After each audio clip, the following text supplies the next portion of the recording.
approaches Hendrix to do one of his own songs. And they do record Stone Free, which is one of Hendrix's earlier songs.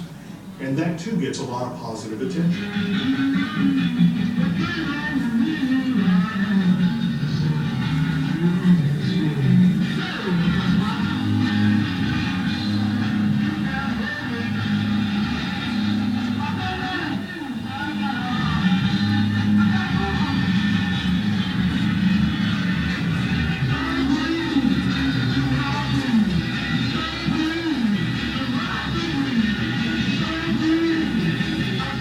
I think it's a combination of Hendrix wanting to express the creativity and Chas Chandler pushing him to write his own songs and feature his own songs instead of relying on covers of songs that he loves, that gets Hendrix comfortable with doing that. His first album is almost entirely originals. Chas Chandler was Jimi Hendrix's great editor, because although Jimi Hendrix was a wonderful guitarist, he would go into situations, both in the recording studio and indeed on stage every night, where I remember one particular gig in Zurich that was very much an example of what I'm talking about. Chas and I were watching him on stage, and he went into a 20-25 minute guitar solo.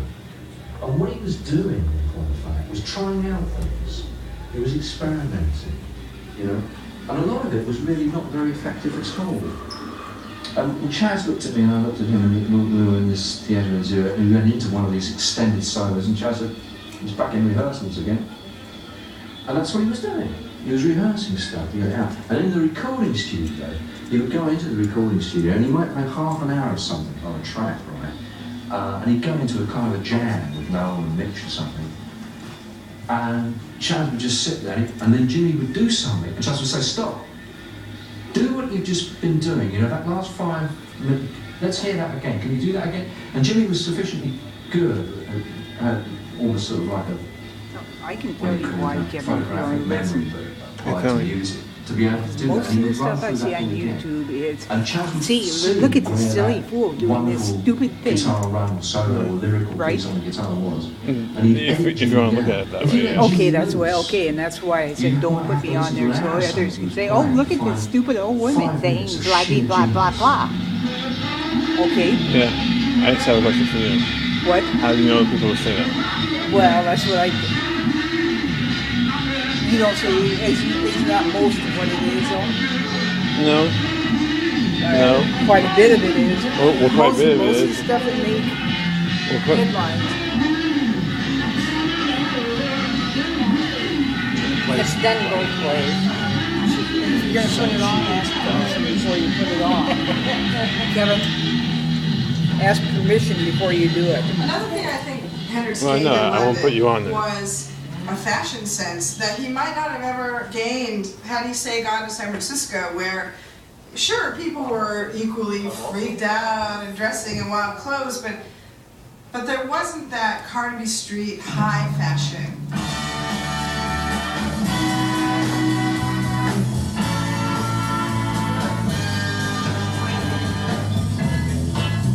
The contract. This is the contract of Jimi Hendrix. Hello, this is Mike Mundy in Soho.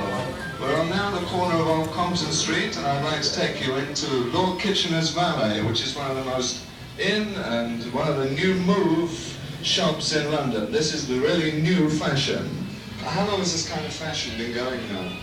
Well, it's been roughly about 6 months. What type of jacket Stone is this? Free, what that contract is about. Actually, Royal Hussars or something like yeah, this? it's about 100 years old, you know. 100 years old. And it's very expensive. Well, this is the only one that I've really come across, and I've bought it. It's more or less an antique piece. Okay, that's it for the records, and now turning tonight's play of the visual stars of 1967, the Jimi Hendrix Experience.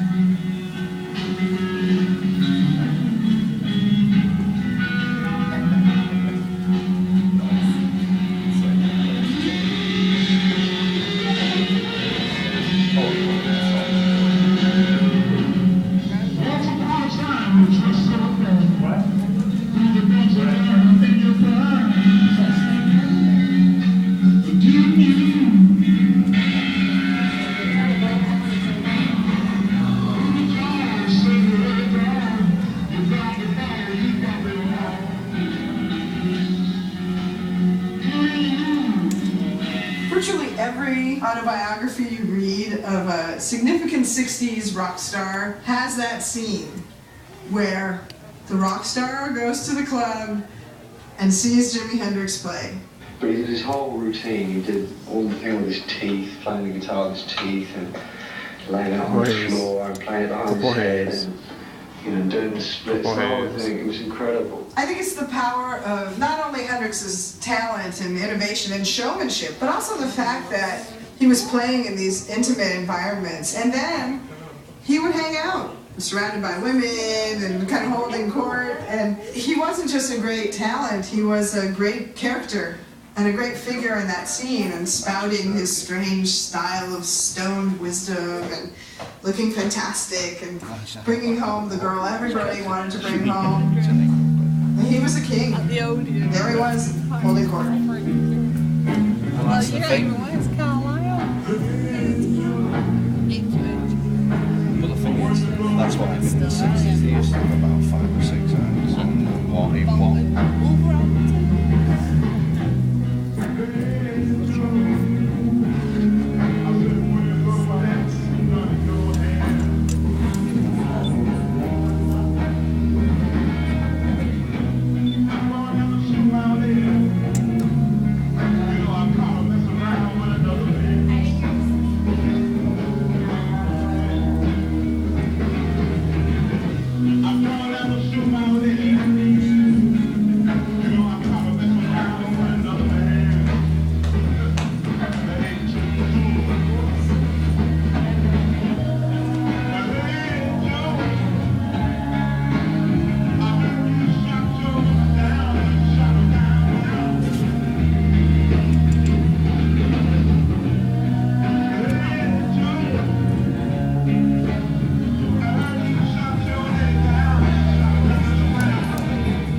Love that saying right there. Jimmy growls, snarls, bites, stamps on his guitar, delivering as much sex as early Mick Jagger. Nice.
Jimmy played these London club dates, mainly for the press, and this was all well and good, but he had to reach a wider public, and his first single, Hey Joe, might have stiffed, it might not have happened, but for some heavy promotion, and people were determined that it should get into the charts, and eventually it scrambled into the charts, and he would appear on TV, and then very quickly they got him on tour.